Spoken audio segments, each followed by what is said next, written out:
오늘은 2022년 6월 19일 오순절 후 둘째 주일입니다. 이 시간 하나님 앞에 신령과 진리로 감사 예배를 드리겠습니다.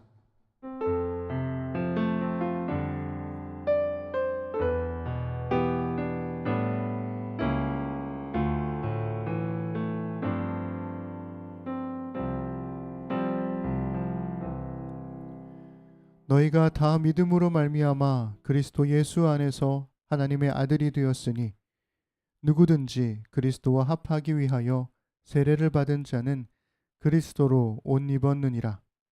너희는 유대인이나 헬라인이나 종이나 자유인이나 남자나 여자나 다 그리스도 예수 안에서 하나이니라.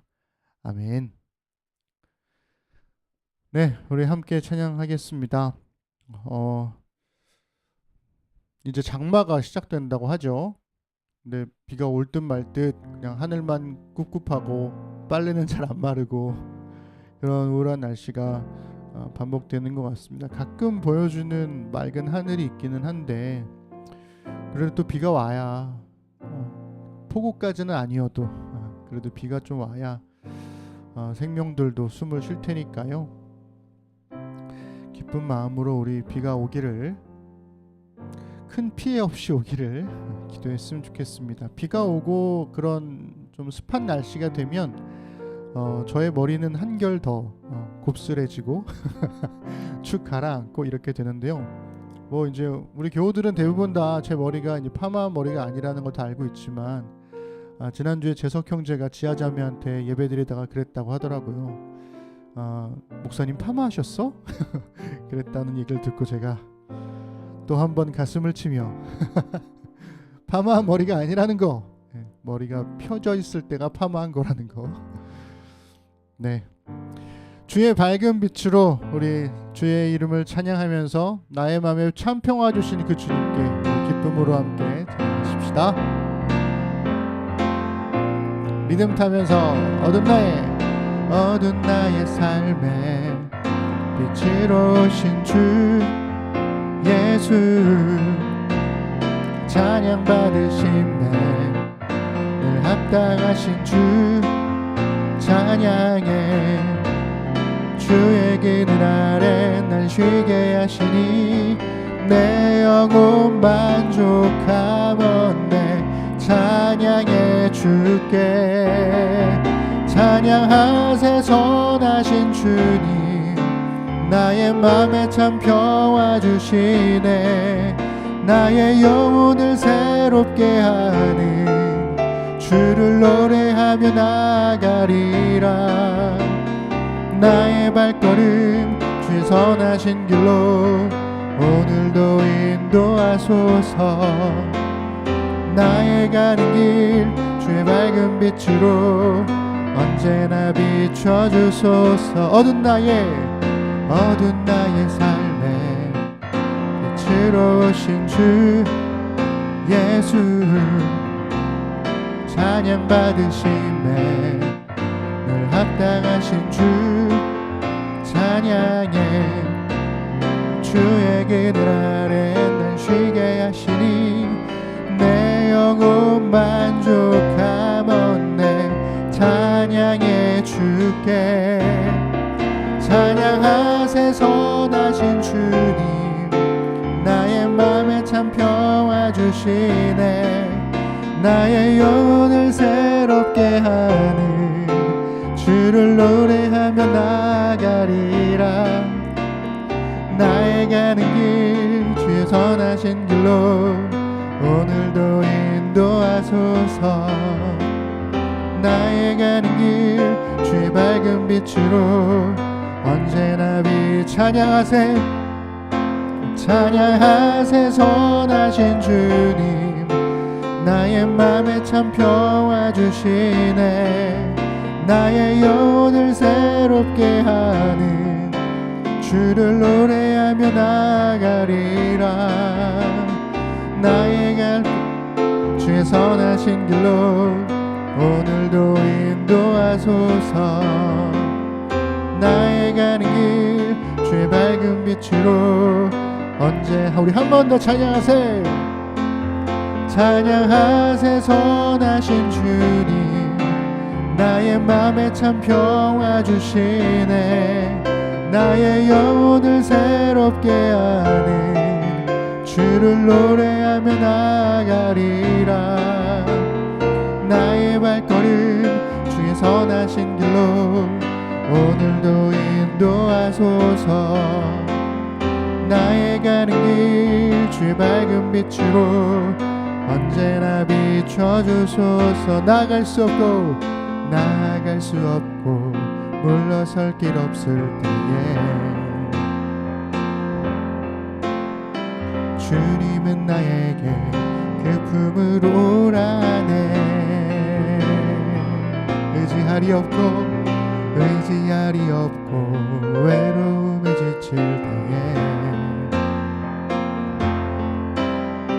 주의 날개 그늘 주의 품에 거하리라. 우리 온 마음 다해 고백하십시다. 나의 힘 되신 주 찬양하라. 주 이름 하늘 위 높이여라. 끝없이 영원한 주의 사랑 주의 영광은 온 세계 위에. 위대한 일하심 찬양하라. 기묘자모 살아 전능의 왕 온 땅에 가득한 주의 사랑 주의 선하심 선포하라. 나갈 수 없고 물러설 길 없을 때에 주님은 나에게 그 품을 오라네. 의지할이 없고 외로움에 지칠 때에 주의 날개 그늘 그의 품에 거하리라. 나의 힘 되신 주님께 나의 힘 되신 주 찬양하라. 주 이름 하늘 위 높이여라. 끝없이 영원한 주의 사랑 주의 영광은 온 세계 위에. 위대한 일하심 찬양하라. 기묘자모 살아 전능의 왕 온 땅에 가득한 주의 사랑 주의 선하심 선포한. 나의 힘 되신 주님께 나의 힘 되신 주 찬양하라. 주 이름 하늘 위 높이여라. 끝없이 영원한 주의 사랑 주의 영광은 온 세계 위에. 위대한 일하심 찬양하라. 기묘자모 살아 전능의 왕 온 땅에 가득한 주의 사랑 주의 선하심 선포하라. 우리 하나님께 영광 돌리겠습니다. 아멘. 아멘. 오늘 여러분들의 마음은 어떠십니까? 여러분들의 삶은 또 어떠십니까? 여러분들이 지금 예배하고 있는 그 자리에 예배의 분위기는 또 어떠십니까? 많은 것이 궁금하고 또 많은 시간들을 함께하고 싶은데 각자 삶의 자리에서 예배하고 있는 여러분들에게 하나님의 성령께서 함께 하시기를 기도해 봅니다. 오늘도 우리가 예배하고 있는 이 자리에 함께 하시는 그 성령님 우리에게 말씀하시고 우리를 가르치시고 우리의 마음을 열어주시고 또 우리를 인도해 주시기를 그런 마음으로 함께 우리 오늘 이곳에 계신 성령님 찬양하십시다. 오늘 이곳에 계신 성령님 우리에게 말씀하시고 우리를 가르치소서. 닫힌 우리 마음 열어주시고 주의 빛으로 밝혀 우리를 인도하소서. 주님보다 앞서지 않고 겸손하게 주님의 말씀 기다리리. 주님 손에 우릴 드립니다. 사랑으로 인도하소서. 오늘 이곳에 계신 성령님, 우리에게 말씀하시고 우릴 가르치소서.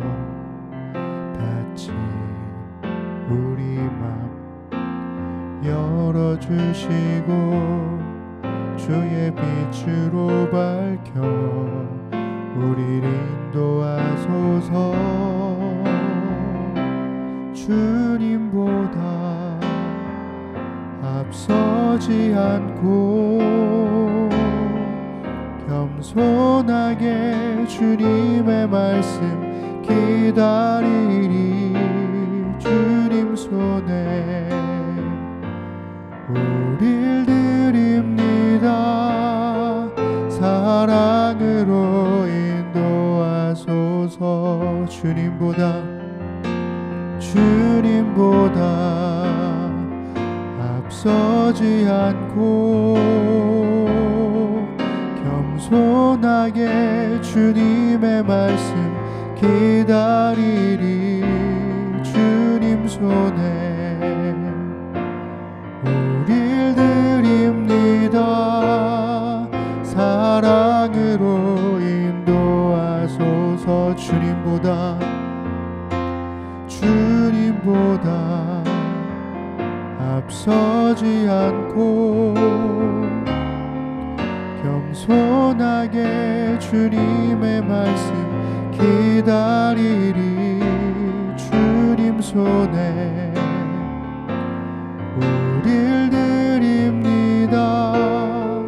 사랑으로 인도하소서. 주님보다 앞서지 않고 겸손하게 주님의 말씀 기다리리. 주님 손에 우릴 드립니다.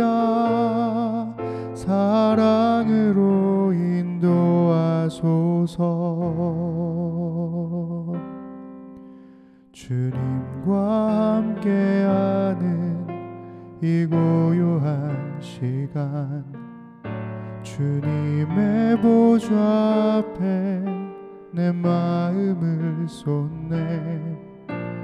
모든 것 아시는 주님께 감출 것 없네. 내 맘과 정성 다해 주 바라나이다. 나 염려하잖아도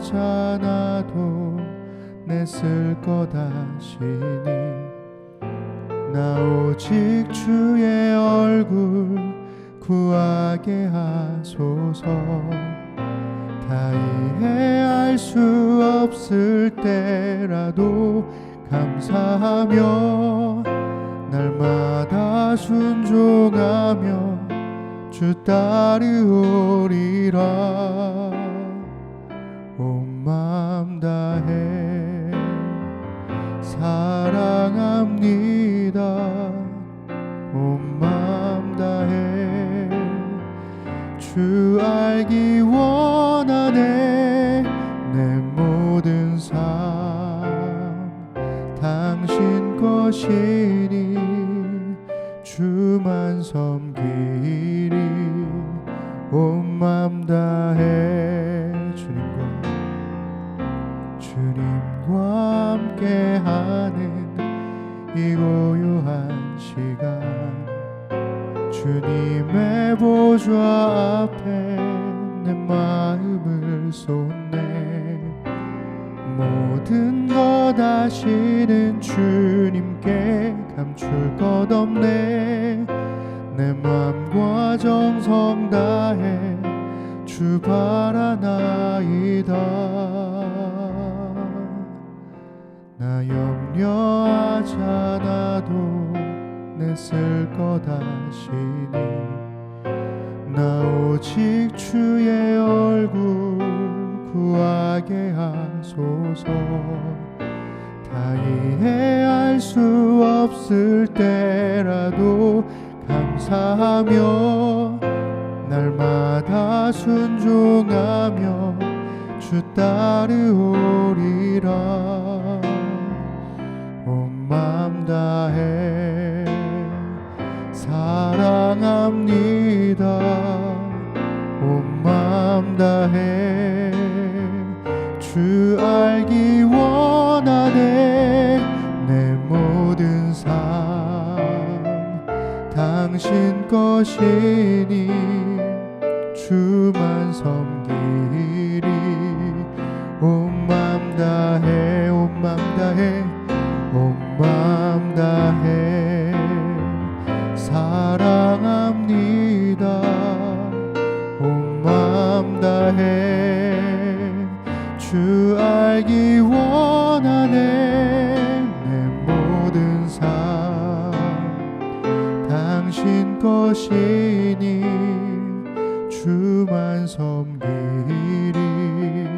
온 마음 다해 우리 주님과 함께한 한 번 더. 주님과 함께하는 이 고요한 시간 주님의 보좌 앞에 내 마음을 쏟네. 모든 것 아시는 주님께 감출 것 없네. 내 마음과 정성 다해 주 바라나이다.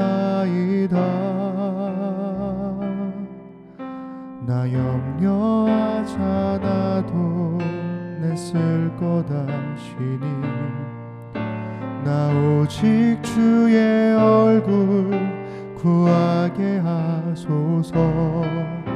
다 이해할 수 없을 때라도 감사하며 날마다 순종하며 주 따르오리다.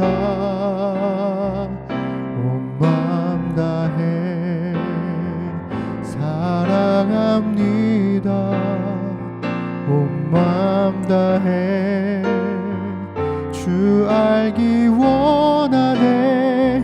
내 모든 삶 당신 것이니 주만 섬기리. 온 마음 다해 온 마음 다해 온 마음 다해 사랑합니다. 온 마음 다해 주 알기 원하네. 내 모든 삶 당신 것이니 주만 섬기리. 온 마음 다해 온 마음 다해 사랑합니다. 온 마음 다해 주 알기 원하네. 내 모든 삶 당신 것이니 주만 섬기리. 온 마음 다해. 우리 함께 드리는 기도하겠습니다. 예배를 통해서 하나님의 말씀을 배우고 그리스도의 삶을 실천하며 성령의 위로로 동행할 수 있도록 우리 나라와 교회를 위해서 기도하십시다. 치솟는 물가로 참 버거운데요, 우리 함께 기도했으면 좋겠고 하나님께 받은 은혜를 세상으로 흘려보내는 한국교회를 위해서 기도하십시다. 동북아의 평화를 만들어가는 외교적 노력과 세계 평화에 이바지하는 정부가 될 수 있도록 북한과의 긴장을 계속해서 자극하는 것이 아니라 정말 함께 공존하고 평화를 이루어갈 수 있는 노력이 있도록 기도하십시다.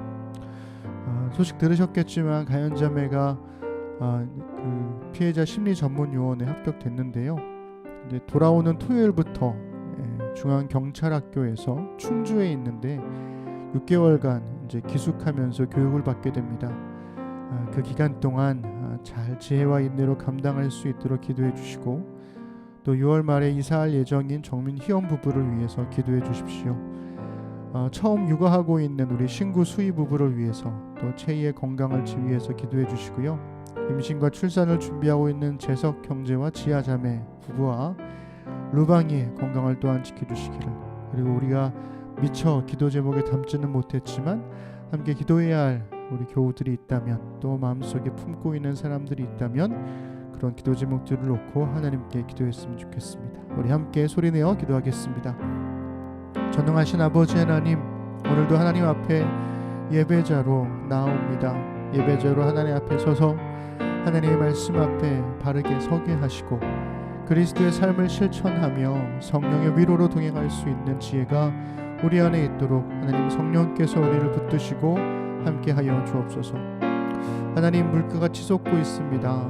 그래서 정말로 참 버거운 삶을 살고 있는 현실인데요, 더디지만 조금씩이라도 더 나아지는 민주사회가 될 수 있도록 힘겨루기에만 몰두하는 것이 아니라 국민들의 삶을 위해서 많은 정책들을 펼치고, 또한 그것들이 국민들의 삶에 실천적인 도움이 될 수 있도록 우리 정부를 주님 붙들어 주옵소서.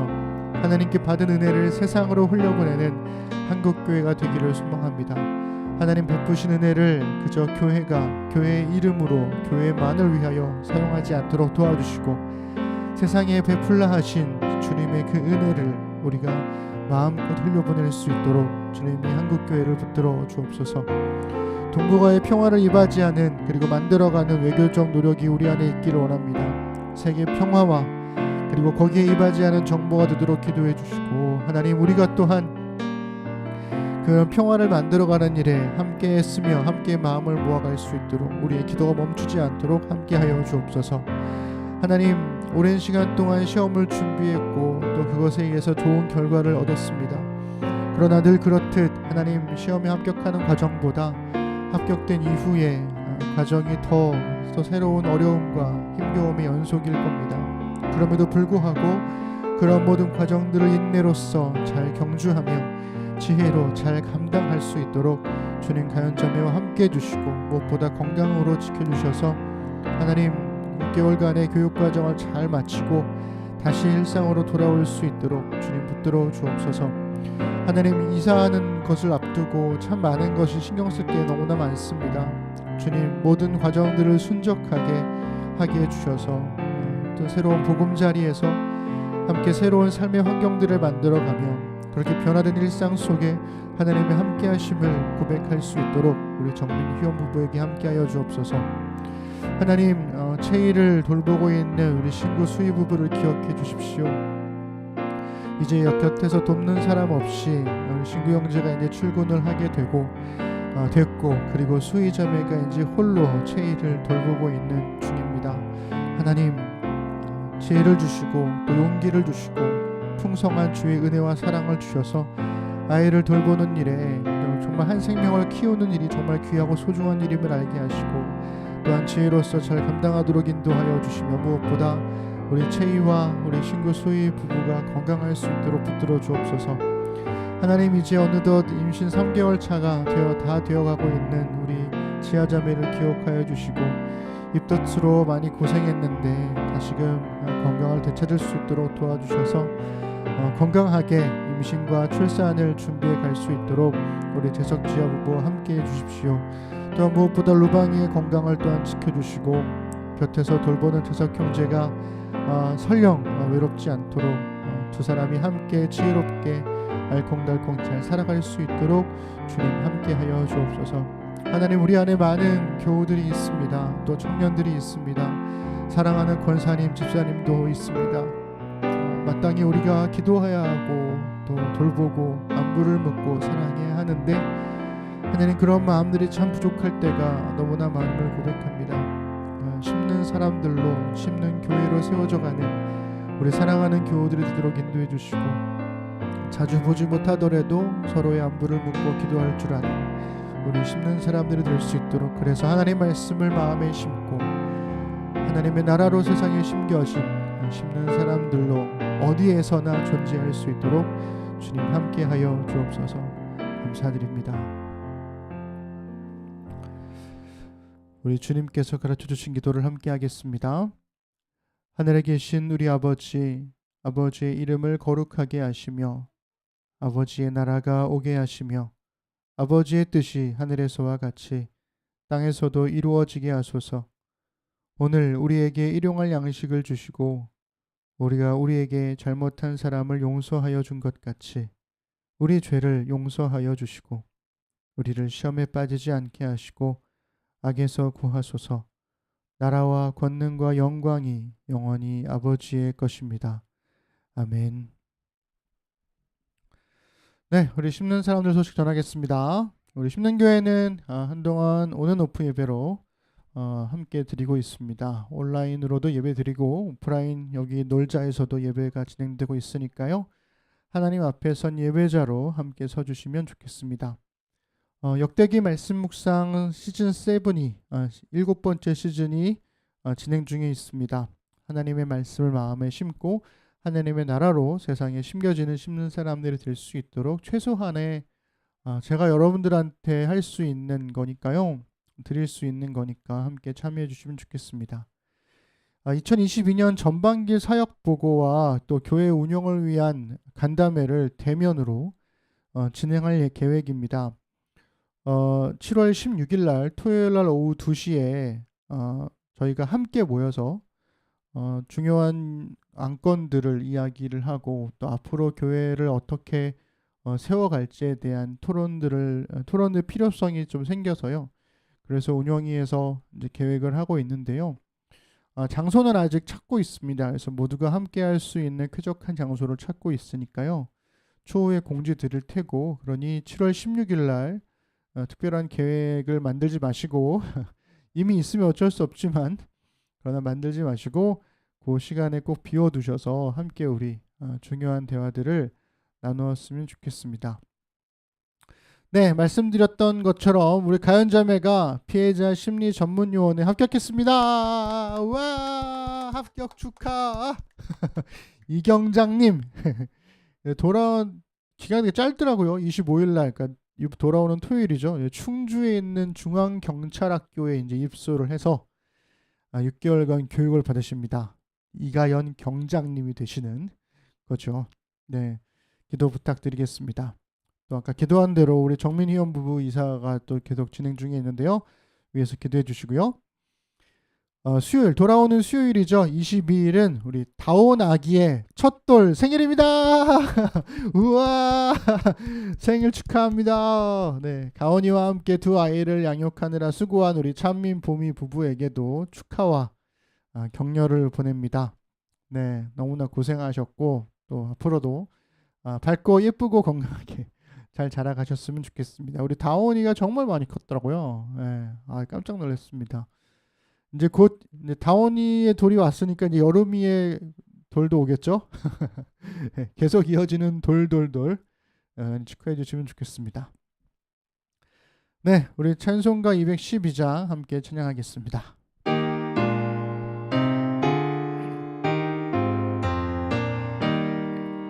겸손히 주를 섬길 때 괴로운 일이 많으나 구주여 내게 힘주사 잘 감당하게 하소서. 인자 한 말을 가지고 사람을 감화시키며 갈 길을 잃은 무리를 잘 인도하게 하소서. 구주의 귀한 인내를 깨달아 알게 하시고 굳건한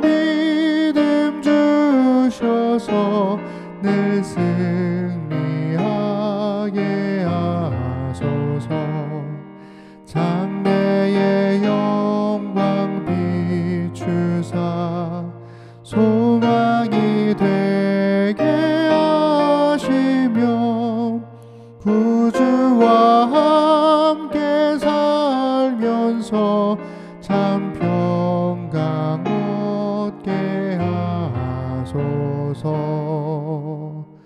아멘.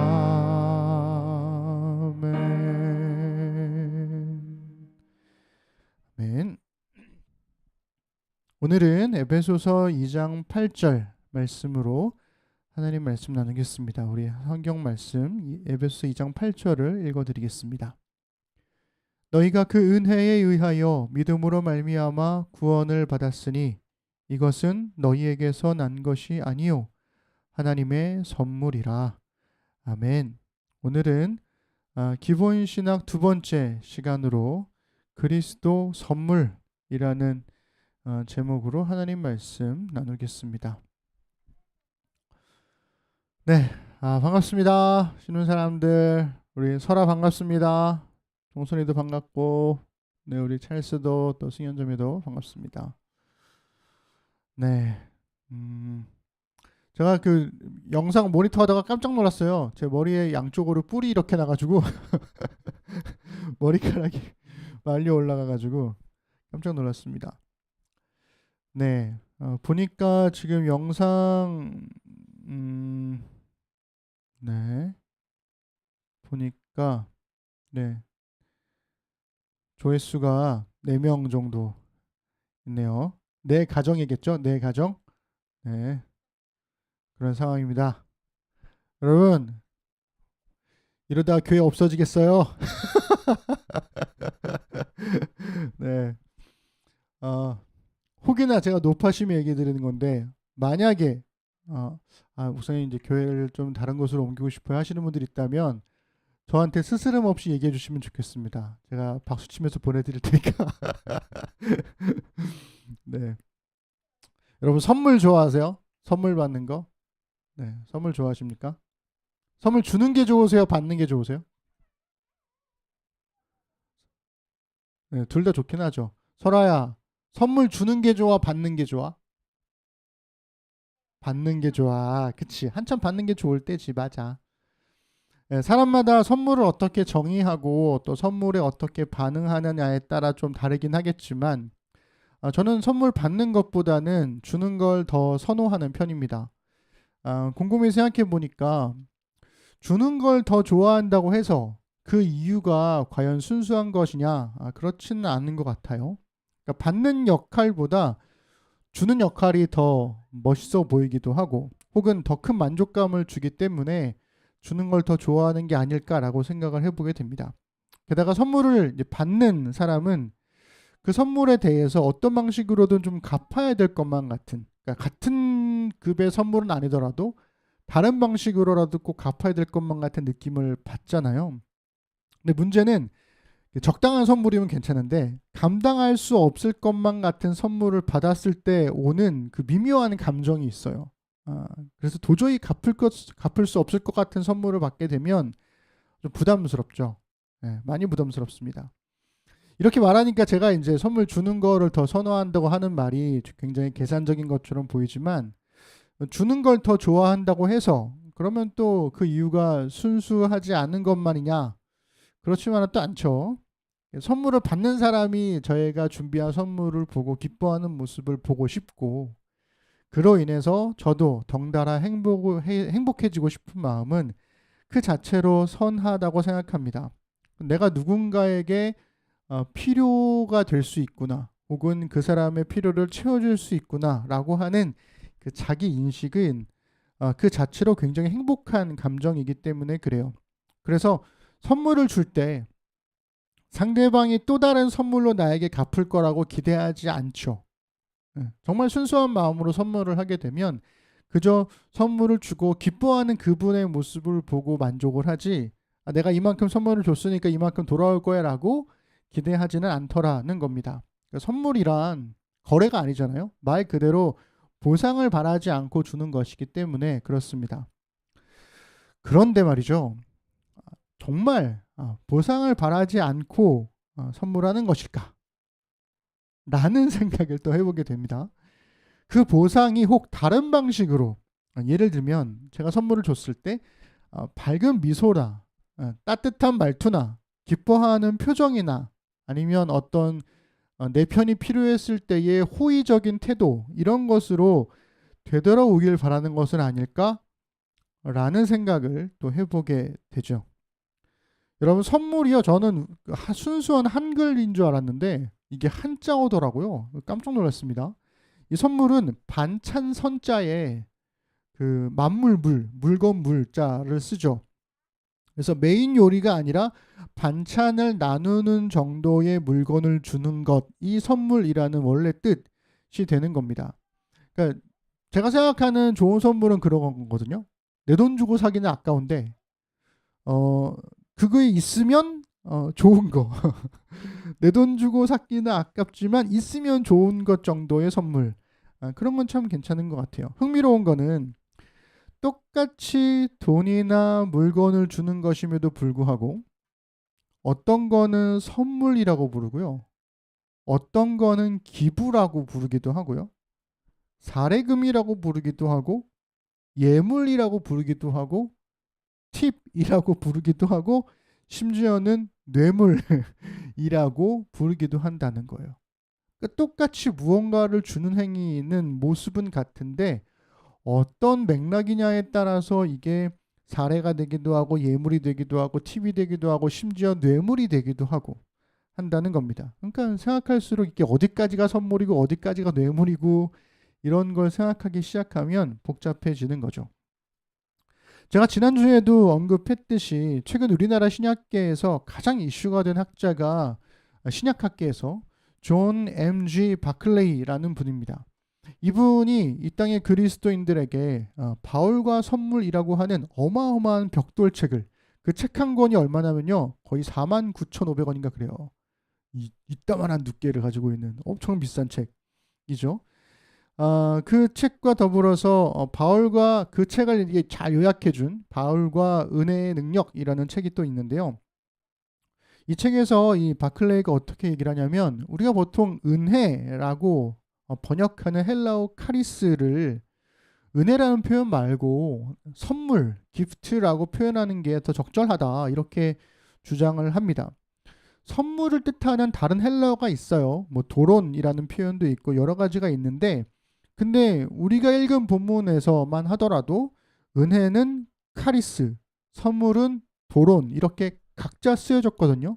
그러니까 하나님의 선물이라 할 때 은혜로 앞에서는 은혜가 카리스가 쓰이고 선물이라고 할 때는 도론이 쓰이고 좀 다른 의미가 쓰이지만 그렇지만 성경에서 카리스라고 하는 말 자체가 매력적인 무언가를 뜻하기도 하고 때로는 선물로 쓰이기도 하고 호의 그리고 심지어는 감사라는 말로 다르게 맥락에 따라서 번역되기도 하더라는 겁니다.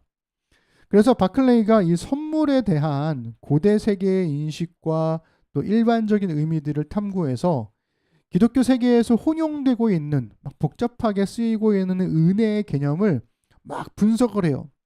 그래서 어떻게 얘기를 했냐면 모두가 그러니까 동서고금을 막론하고 시대를 막론해서 모두가 은혜라는 말을 쓰지만 사람들이 사용할 때 그 은혜라는 말이 전부 같은 개념은 아니다.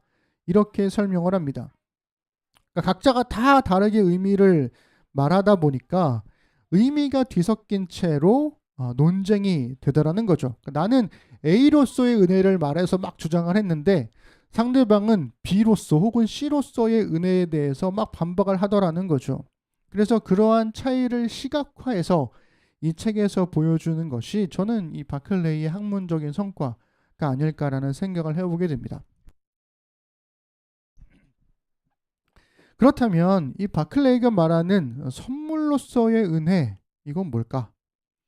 은혜를 선물로 이해하면 어떤 점이 더 유익한지에 대해서 우리가 생각해 볼 수가 있습니다. 그래서 바클레이가 제시한 의미 분석을 통해서 선물로서의 은혜를 살펴보면서 우리의 신앙에서 가지고 있는 은혜가 어떤 의미인지를 생각해 봤으면 좋겠어요.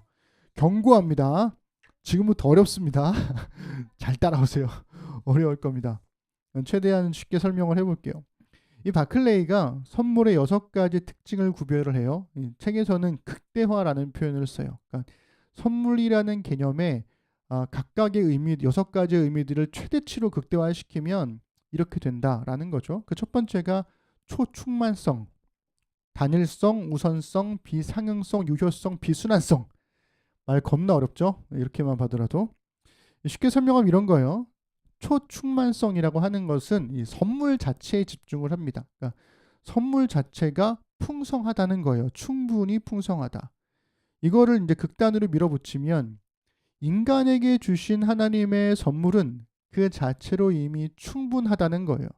더 이상 뭐 다른 게 필요 없다는 거죠. 그러니까 이거를 집중적으로 주장을 하다 보면 하나님께서 인간에게 주신 선한 의지는 그 자체로 이미 충분하기 때문에 인간은 선을 행할 능력이 있다. 이렇게 주장하게 되는 거예요. 논리적으로. 그래서 우리 지난주에 살펴본 것처럼 펠라기우스라는 사람이 그렇게 얘기를 했었죠. 무슨 소리냐. 인간에게 선한 의지가 있다. 너희들 그 실천 안 하는 것뿐이다. 이렇게 얘기를 하는 거죠. 단일성은요. 선물을 주는 사람, 그러니까 시혜자죠. 시혜자의 특성에 대해서 얘기하는 겁니다. 이건 뭐냐면 하나님께서 그러니까 선물을 베푸는 사람은 단일성 한 가지만 줄 수 있다는 거예요. 그러니까 선물을 주는 사람은 착한 마음, 선한 마음, 호의만을 줄 수 있다는 거예요. 선을 베풀면서 혹은 선물을 베풀면서 반대로 악을 행할 수 있느냐? 그럴 수 없다는 거죠. 악한 마음으로 줄 수 있느냐? 그럴 수 없다는 겁니다. 사랑이면 사랑만 해야 되지 심판도 한다? 이거 말이 안 된다는 거예요. 이거를 극대치로 밀어붙인 사람이 이 초기 기독교 2단 중에 하나인 마르시온이라는 사람, 마르키온이라고도 하죠. 이 사람이 이렇게 얘기합니다.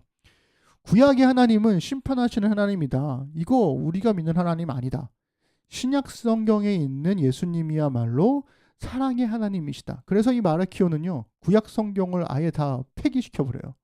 그러니까 신약 성경만 인정을 합니다. 그 중에서도 예수님의 사랑만을 표현하는 성경들만 선별해서 그것을 성경으로 받아들였던 초기 이단이 되는 거예요. 세 번째로 우선성은 이 선물을 베푸는 시점에 대해서 초점을 맞춥니다. 이 우선성이라고 하는 것은 수혜자가 그러니까 선물을 받는 사람이 자격을 받을 만한 선물을 받을 만한 자격이 있기도 전에 먼저 선물을 베푼다. 먼저라는 의미인 거죠. 로마서 5장 8절 보면 우리가 아직 죄인 되었을 때에 그리스도께서 우리를 위하여 죽으심으로 하나님께서 우리에 대한 자기의 사랑을 확증하셨다 그랬잖아요. 우리가 의로운 사람이 되어서 혹은 선을 행했기 때문에 선물을 주시는 게 아니라 죄인이었을 때 이미 먼저 선물을 주셨다. 이게 우선성이 되는 겁니다. 네 번째가 비상응성이라는 건데요. 이거는 선물을 받는 사람의 자격에 초점을 맞춰요. 이것은 뭐냐면 받을 만한 자격이 없다는 거예요. 예, 선물의 특징 중에서. 그래서 좀 전에 말씀드린 로마서 5장 8절에 보면 죄인이었을 때 죄인은 나쁜 일을 한 사람은 선물을 받을 자격이 없잖아요. 그죠? 우리 어린아이들이 그런 거 제일 많이 경험할걸요? 예. 설아야 아빠가 언제 선물해줘? 어떨 때 선물해줘? 생일날. 예. 생일날 선물해주지. 그치? 그리고 착한 일 할 때도 선물해줘? 나쁜 일 하면은 선물해줘 안 해줘? 안 해줘. 그치? 이런 거예요. 나쁜 일을 할 때는 선물 안 해줘. 그치만 그래서 비상응성이라는 표현은 하나님이라는 존재가 우리에게 선물을 주셨을 때 우리가 잘해서 선물 주셨다는 분이 아니라는 거죠. 그러므로 그리스도인 부모들은 우리 자녀들한테 아이가 어떤 모양이든지 선물을 줘야 한다, 안 줘야 한다? 갈등이 됩니다. 네. 다섯 번째 유효성. 이건 뭐냐면 선물의 효과에 대해서 초점을 맞추는 거예요. 효과. 그래서 이 선물이 받고 끝나는 것이냐 아니면은 이 선물을 받은 후에도 이것이 지속적으로 변화를 일으키느냐에 초점을 맞춘 이야기입니다. 그래서 기독교 신앙에서 죄인인 인간에게 베푸신 하나님의 은혜를 표현할 때 아니 그게 아니죠. 좀 더 나은 관계로 발전되어지는 과정을 보여주는 거죠. 마지막 여섯 번째가 비순환성인데요. 이 선물에는 보답을 기대하지 않는 특징을 의미합니다. 그러니까 선물에 보상이 있느냐라는 건데 이 비순환성은 보답 필요 없다. 기대하지 않는다. 보답 안 해도 된다. 이렇게 이야기를 하는 거죠. 그래서 이 선물의 6가지 특징들을 쭉 정리를 하고 나서 이거를 기준으로 해서 기독교 역사에 있는 신학자들이 주장한 이 은혜의 신학을 이 사람이 분석을 해요. 이걸 가지고. 그랬더니 이런 결과들이 나오더라는 거죠. 다 살펴볼 수는 없으니까요. 이 기독교 역사에서 중요한 네 인물, 그러니까 아우구스티누스, 그다음에 펠라기우스, 토마스 아퀴나스, 그다음에 마틴 루터, 이렇게 네 사람만 좀 살펴볼게요. 아우구스티누스는요, 하나님이 자격 없는 인간을 먼저 사랑하셨다. 그 은혜 때문에 하나님께서 그 은혜로 인하여 지속적인 변화가 계속해서 일어난다라는 것. 그래서 우선성, 비상응성, 유효성을 강조합니다. 제가 여기 여러분들께 보여드리는 표는 어저께 밤새 고민하다가 제가 결국에는 바꿔놨는데, 앞에 있는 뭐 비상응성 이렇게 표현하면 너무 어려워질 것 같아가지고 해석된 말로 제가 다시 써놨거든요. 그러니까 아우구스티누스가 강조한 건 하나님께서 먼저 은혜를 베푸셨고 자격 없는 사람에게 베푸신 그 은혜가 지속적으로 변화를 일으킨다라는 것을 주장을 했다라는 거죠. 반면에 펠라기우스 같은 경우는요, 무슨 소리냐, 하나님께서 먼저 베푸신 그 은혜는 그 자체로 충분해서 인간에게는 선을 행할 의지가 있다라는 것을 강조하죠. 그래서 충분함, 초충만성과 우선성, 먼저만을 주장을 합니다. 이것을 강조한 은혜를 말했던 거죠. 중세의 신학을 집대성했던 이 토마스 아퀴나스 같은 경우에는 자격 없는 인간에게 베푸신 하나님의 은혜가 지속적으로 변화를 일으키면서 성화를 가져온다. 인간을 성화로 이끌어준다라고 해서 선물의 비상응성과 유효성, 비순환성, 그러니까 자격 없음과 지속적인 변화와 보상 없음을 강조를 해주고 있습니다.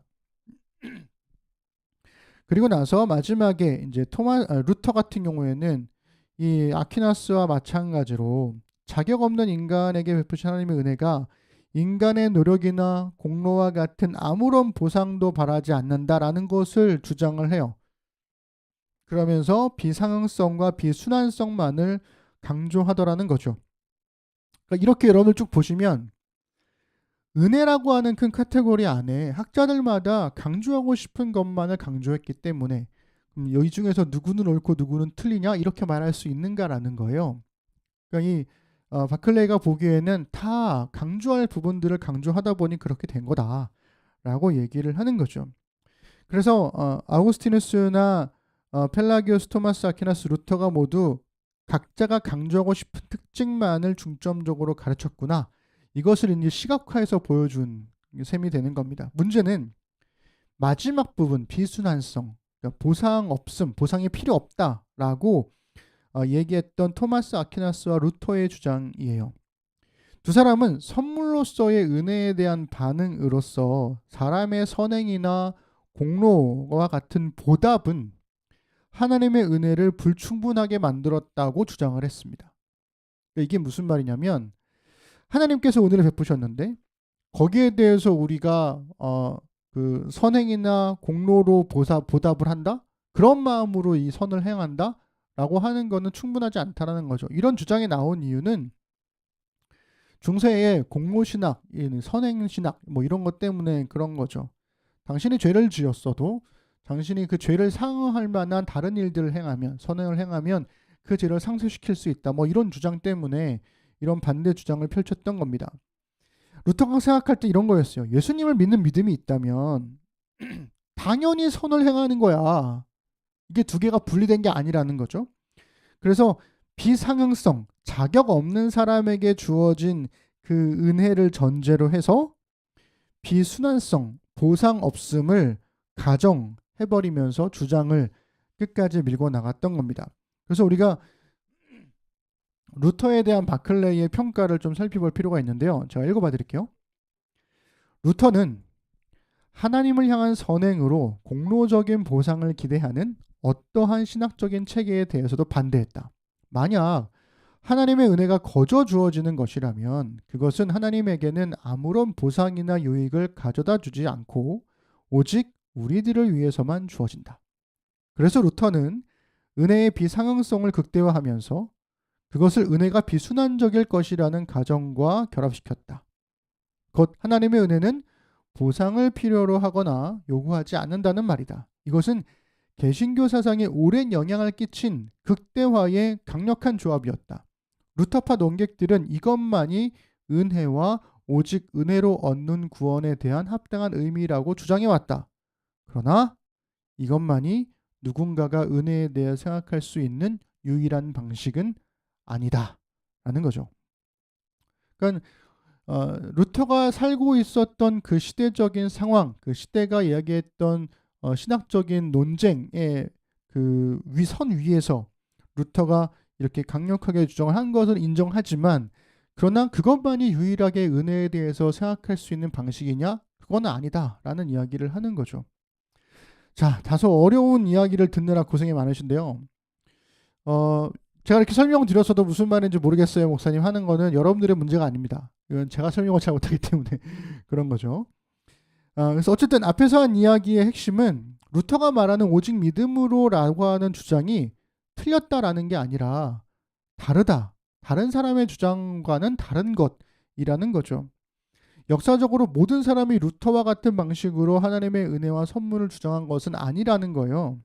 그렇지만 그 내용에 있어서만큼은 그 선물로서의 은혜라고 하는 큰 틀에 벗어나지 않더라는 것입니다.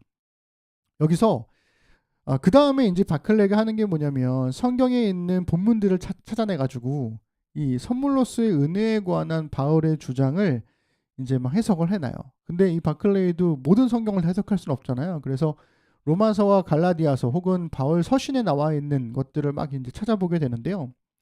그러한 수고는 바클레가 했으니까 우리는 그의 주장이 옳다는 전제하에 에베소서의 본문을 따라서 아주 단순하게 선물로서의 은혜를 이야기해 보려고 합니다. 이 바클레이가 바울 서신을 연구해가지고 연구해 보니까 선물의 6가지 특징들 중에서 4가지만 나오더라는 거예요. 그게 뭐였냐면 바울 서신에는 나오지 않는 나머지 2가지 특징을 빼면 되는 거죠. 그것이 바로 단일성과 비순환성이라는 겁니다. 루터의 주장과는 다르게 바울 서신에서는 보상이 필요 없어 라는 이야기를 하지 않더라는 거죠. 하나님은 선만 행하시는 분이야 라는 이야기도 하지 않더라는 거죠. 하나님은 창조주의자 주권자로서 세상의 선과 악을 심판하시는 분이기 때문에 하나님께서 선하기만 하신다라고 하는 단일성은 폐기가 됩니다. 그래서 우리가 좀 놀랍게 여겨지는 것은 선물에는 보상이 필요하지 않다라고 하는 이 비순환성이 성경에 바울 서신에 나오지 않더라는 이야기가 되는 거죠. 그러면 바울은 선물로서의 은혜에 인간의 보상을 주장했다는 것인가? 라는 질문이 생기게 되는 겁니다. 에베소서 2장 8절 오늘 본문이죠. 이 본문을 한번 더 읽어볼게요. 너희는 그 은혜에 의하여 믿음으로 말미암아 구원을 받았으니 이것은 너희에게서 난 것이 아니요 하나님의 선물이라 그랬습니다. 그러니까 하나님께서 은혜로 주어진 믿음에 의한 구원은 하나님의 선물이래요. 하나님의 선물이 비순환적인 것, 그러니까 보상을 바라지 않는 것이라면 구원받은 사람은 하나님의 선물에 대해서 어떤 보상도 할 필요가 없는 거죠. 그런데 이 에베소서의 말씀이 쭉 연결되다가 에베소서 3장 7절에 가면 바울이 놀라운 고백을 하게 됩니다. 3장 7절 읽어볼게요. 이 복음을 위하여 그의 능력이 역사하시는 대로 내게 주신 하나님의 은혜의 선물을 따라 내가 일꾼이 되었노라. 하나님의 은혜의 선물을 따라 내가 일꾼이 되었대요. 바울은 하나님의 은혜의 선물을 받았고 그것에 따라서 복음을 위한 일꾼이 되었답니다. 이것은 바울의 자발적인 보답인 셈이잖아요. 아무것도 필요 없다면서요. 근데 왜 일꾼이 되죠? 이것을 바클레가 뭐라고 부르냐면 그리스도 선물이라고 불러요. 하나님께서 우리에게 그리스도를 선물로 주셨다는 거죠. 그런데 이 선물이 그리스도를 선물로 받은 사람은 그리스도의 십자가로 인한 죄 용서와 부활로 인한 새 생명만 받은 게 아니라는 거예요. 그리스도를 선물로 받은 사람은 그리스도의 말씀과 사역과 인격 전부를 다 선물로 받았다는 거예요. 그래서 그리스도 선물을 받은 사람은 그때 그 순간에 예수님의 십자가 사랑만을 선물로 받은 게 아니라 지금 이 순간에도 계속되고 있는 사랑, 우리를 끊임없이 변화시키는 사랑, 하나님의 자녀로서 계속 이끌고 가시는 그 사랑을 계속해서 경험하고 있다는 것입니다. 그래서 그리스도를 선물로 받은 사람은 두 가지를 선택할 수가 있죠. 그 선물을 받고도 한켠에 둘 수 있어요. 사용하지 않고. 그러면 비순환성이 되는 거죠. 그런데 그리스도 선물을 매일 잘 쓸 수도 있어요. 그러면 순환성이 되는 거죠. 왜요? 그리스도 선물로 인해서 그 선물이 나를 계속해서 무언가 바꿔나가기 때문에. 바울은 그것을 경험했던 겁니다. 내가 복음의 일꾼이 되었노라. 마르셀 모스라고 하는 사람이요, 시대와 지역을 초월한 선물의 개념을 연구를 해가지고 선물에는 세 가지 의무가 있다고 밝혔습니다. 첫 번째는 선물은 시혜자에게는, 그러니까 선물을 주는 사람에게는 주어야 하는 의무가 생긴대요. 그리고 수혜자, 선물을 받는 사람에게는 받아야 하는 의무가 생긴대요. 그런데 시혜자에게는 주어지지 않는 의무가 수혜자에게는 하나 더 생기는데요. 그게 뭐냐면 보답해야 하는 의무래요. 여러분 이상하지 않으세요? 만약에 수혜자에게 보답해야 하는 의무가 있다면 시혜자에게는 보답을 기대해야 하는 의무가 있는 거 아닌가요? 그런데 선물을 주는 시혜자에게는 보답을 기대할 의무가 전혀 주어지지 않음에도 불구하고 선물을 받는 수혜자에게는 보답해야 하는 의무가 주어지더라는 거예요. 생각해보니까 정말 그래요. 선물을 주는 사람은 아무런 보상을 기대하지 않음에도 불구하고 이 선물을 받는 사람은 어떤 방식으로든, 그게 감사가 됐든 호의가 됐든 따뜻한 미소가 됐든 뭐 행복해하는 모습이 됐든 그 보답을 생각하기 마련이라는 겁니다. 지금과는 다르게 실제로 고대 로마 세계에서는 선물 주고받기라는 것이 강력한 사회적 유대관계를 형성했어요. 선물을 주는 사람들은요, 선물을 줄 가치가 있는 사람들을 선택했어요. 지금은 좀 다르죠? 그리고 선물을 받은 사람들은요, 선물을 준 사람의 평판에 따라서 그 선물을 받을지 말지를 선택했습니다. 그래서 로마 세계에서의 선물 주고받기는 서로에게 유익이 되느냐, 이 호혜적 성격이 되게 강력했습니다. 그래서 이 강력한 순환성을 기초로 한 셈인 거죠. 예를 들면 부유층에서는 막대한 기부를 해가지고 공공시설을 막 확충을 해요. 그러면 하위 계층들은, 평민들은 그에 합당한 찬사와 명예를 돌려주는 겁니다. 돈을 기부하면 거기에 대해서 찬사와 명예를 돌려주는 방식, 지금과도 크게 다르지 않은 방식인 거죠. 그러면 고대 로마 세계의 일부였던 유대인들은 어땠을까? 이 바울 시대의 유대인들도 이들과는 크게 다르지 않았습니다. 대부분 비슷했는데요. 한 가지 독특한 특징이 하나 있었어요. 그게 뭐였냐면 아무런 보답을 할 수 없는 가난한 자들에 대한 돌봄, 그들에 대한 기부, 그들에 대한 선물을 강조했다는 것입니다. 설령 감사와 고마움을 되돌려 받지 못한다고 할지라도 이 부분이 중요한 거죠. 그들에게서 어떤 것을 받지 못한다 할지라도 가난한 자들에 대한 돌봄을 강조했다는 거예요. 그러면 유대교의 선물 주고받기에서는 이 보답에 대한, 보상에 대한 의무가 아무런 기대도 없는 것이냐, 비순환성을 강조하고 있는 것이냐, 그렇지는 또 않아요. 좀 다른 방식인 거죠. 이걸 잘 보여주는 게 신명기 24장 12, 13절입니다. 유대교의 선물 주고받기의 순환성을 잘 보여주는데요. 읽어보아 드릴게요. 신명기 24장 12, 13절입니다. 그가 가난한 자이면 너는 그의 전당물을 가지고 자지 말고 해질 때에 그 전당물을 반드시 그에게 돌려줄 것이라. 그리하면 그가 그 옷을 입고 자며 너를 위하여 축복하리니 그 일이 내 하나님 여호와 앞에서 내 공의로움이 되리라. 아멘. 이렇게 얘기합니다. 이런 거죠. 시혜자가 가난한 사람에게 선물을 줘요.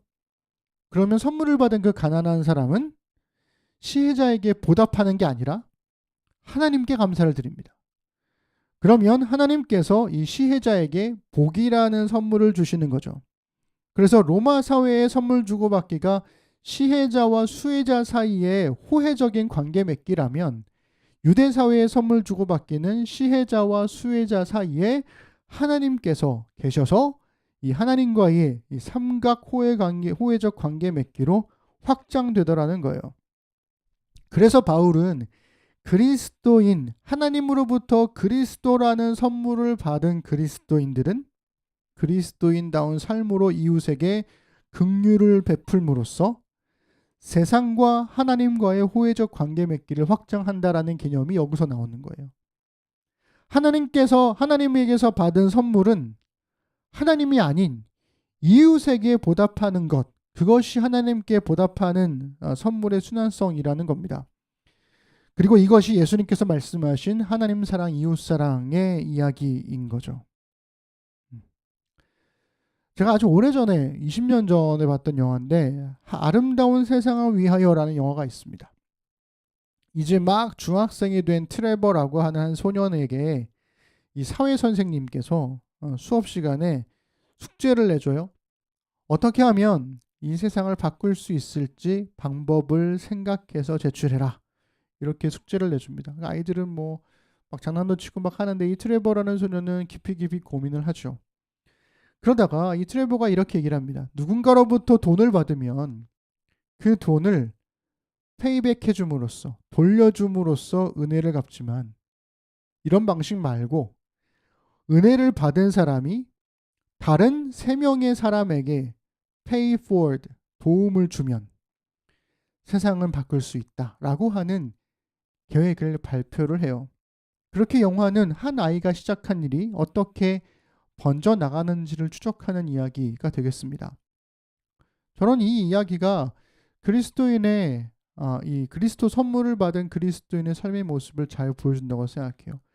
하나님으로부터 그리스도를 선물로 받은 그리스도인은 그 선물에 대한 보답을 하나님께 페이백 해드리는 것이 아니라 다른 사람들에게 페이 포워드 하는 거죠.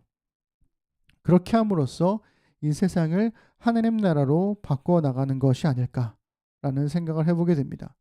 여러분, 그렇다면 여러분들은 어떠십니까? 사람이 하나님께 갚을 것이 있을까요? 하나님께 받은 은혜는요, 사람에게 나누는 겁니다. 예수님께서 하신 말씀이 그렇습니다. 여기 내 형제 중에 지극히 작은 자 하나에게 한 것이 곧 내게 한 것이니라. 이 예수님 말씀을 잠잠히 묵상하면서 돌아보는 우리가 되었으면 좋겠습니다. 여러분, 하나님께 감사하는 것들이 생기면 여러분도 어떻게 하시나요? 보통은 감사원금 드리고, 때로는 감사원금도 없이 그냥 하나님 땡큐 하고 끝나버리죠. 그런데 성경에서 하는 이야기는 그런 거예요. 감사할 일이 생기면 하나님께 갚아드리는 것이 아니라 사람에게 pay forward 하라고요. 그게 그리스도인의 삶의 모습이라고요. 곰곰이 생각해 보시고 또 묵상해 보시고 또 이 말씀이 우리의 삶 속에 그리스도인으로서의 삶의 도전이 되었으면 좋겠습니다. 기도하겠습니다. 하나님, 만약 한국교회가 이 큰 복을 받은 한국교회가 하나님께 페이백하는 것이 아니라 이 땅에 있는 세상에 페이포워드를 했다면 그러면 어땠을까요? 그러면 지금의 한국교회는 조금 더 다른 모습으로 존재하고 있지 않을까요? 우리는 또 어떨까요? 우리가 하나님께 받은 은혜를 그때그때마다 다른 사람들에게 페이포워드를 했다면 그러면 우리의 오늘의 삶의 모습은 또 어떨까요? 이전보다 훨씬 더, 아니 지금보다 훨씬 더 그리스도인 다운 모습이 되어지지 않았을까요? 어떻게든 교회 안으로 갚으려고, 어떻게든 하나님께로, 보이지 않는 하나님께로 갚으려고 애썼던 우리의 모습을 돌아보고 아무것도 필요치 않은 충만하신 하나님께서 우리에게 기대하시는 바는 사람들에게 긍휼을 베푸는 것이었음을 잊지 않도록 도와주시고, 하나님께 받은 은혜를 하나님께 보상드리는 것이 아니라 세상에 페이 포워드 함으로써 흘려보낼 줄 아는 우리 사랑하는 심는 사람들 되도록 인도하여 주옵소서. 감사드립니다. 예수님의 이름으로 기도드립니다. 아멘. 우리 일상으로 기도하겠습니다. 설교를 듣고 각자에게 주신 하나님의 말씀을 자신의 말로 바꾸어서 일상으로의 기도로 적어보십시다.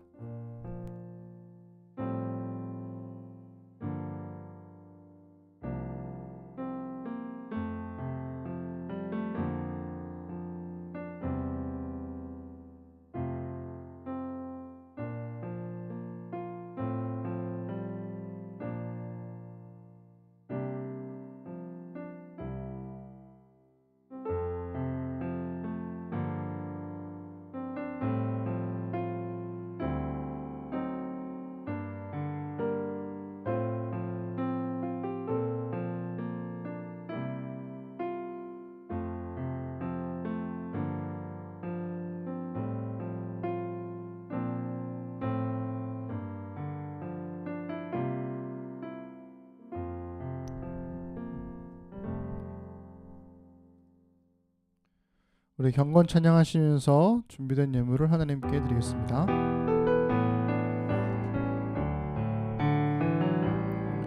천국의 소망 품은 당신은 주님 앞에 설 바로 당신은 그의 편지로 이 땅에 보내신 주의 손과 발 작은 예수 주님 앞에서 흠없는 경건은 어려운 이웃을 위해 삶 나누는 것 주 이름으로 사랑을 전할 때 아름다운 주의 나라 이루어지네.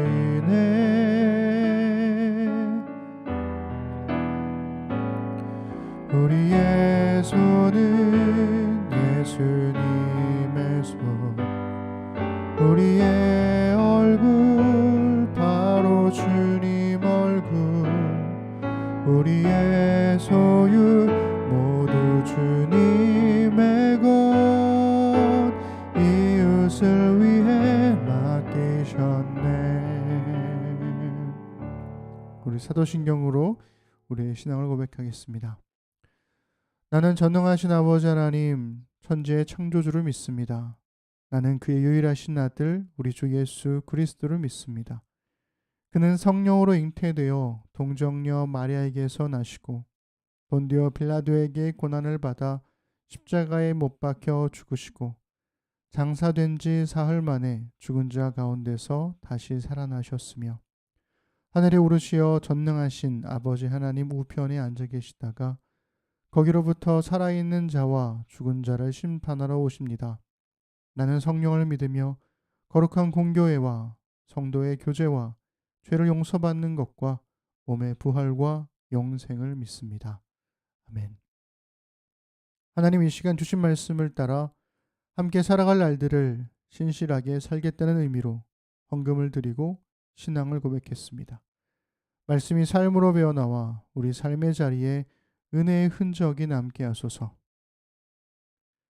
모든 은혜의 하나님 곧 그리스도 안에서 너희를 부르사 자기의 영원한 영광에 들어가게 하시니가 잠깐 고난을 당한 너희를 친히 온전하게 하시며 굳건하게 하시며 강하게 하시며 털을 견고하게 하시리라. 권능이 세세무궁하도록 그에게 있을지어다. 아멘.